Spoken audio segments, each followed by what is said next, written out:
For advertisement, call 8125893028. Our Gmail maxtvtelugu@gmail.com. నమస్తే, welcome to max TV. నేను మీ పద్మావతి. విలక్షణ నటుడు ప్రకాష్ రాజ్ డిప్యూటీ సీఎం పవన్ కళ్యాణ్ల మధ్య సోషల్ మీడియా వేదికగా ట్వీట్ల వార్ జరుగుతున్న సంగతి అందరికీ తెలిసిందే. అయితే ఈ మాటల యుద్ధం ఆగని రవాణా కష్టకాల అప్రతిహతంగా కొనసాగుతూనే ఉంది. ఇప్పటికే వరుస ట్వీట్లతో విన్నవింపులు విమర్శలు చేస్తూ ప్రకాష్ రాజ్ మరోసారి పరోక్షంగా పవన్ కళ్యాణ్ కు చురకలు అంటించారు.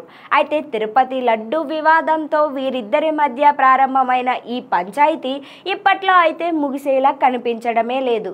అయితే మరోవైపు ప్రకాష్ రాజ్ పై పవన్ కళ్యాణ్ ఫ్యాన్స్ ట్రోలింగ్ చేస్తున్నా సరే జస్ట్ ఆస్కింగ్ అంటూ తనదైన శైలిలో ప్రశ్నల వర్షం కురిపిస్తూ ఉన్నారు. ఇక తాజాగా సనాతన ధర్మంలో మీరున్నండి, సమాజ రక్షణలో మేముంటాం, just asking all the best అంటూ మరో ట్వీట్ చేశారు ప్రకాష్ రాజ్ గారు. అయితే పవన్ కళ్యాణ్ గారు తిరుపతిలో నిర్వహించిన సభలో తమిళనాడు డిప్యూటీ సీఎం నటుడు ఉదయనిధి స్టాలిన్ పై పరోక్షంగా వ్యాఖ్యలు చేశారు. ఇంకా అన్నా డిఎంకే 53వ వార్షికోత్సవాన్ని పురస్కరించుకొని ఎన్టీఆర్ ను ప్రస్తావిస్తూ పవన్ కళ్యాణ్ ట్వీట్ చేశారు. దానిపై కూడా ప్రకాష్ రాజ్ స్పందించారు. ఎన్టీఆర్ పై హఠాత్తుగా ఎందుకంత ప్రేమో, పైనుంచి ఆదేశాలు అందాయా అంటూ పవన్ కళ్యాణ్ కు చురక అంటించారు. అంతకుముందు మరో ట్వీట్ లో తమిళనాడు డిప్యూటీ సీఎం ఉదయనిధి స్టాలిన్ తో కలిసి ఓ కార్యక్రమంలో పాల్గొన్న ఫోటోను కూడా ప్రకాష్ రాజ్ పంచుకున్నారు. విత్ ఏ డిప్యూటీ సీఎం అనే క్యాప్షన్ తో ప్రకాష్ రాజ్ షేర్ చేయగా అది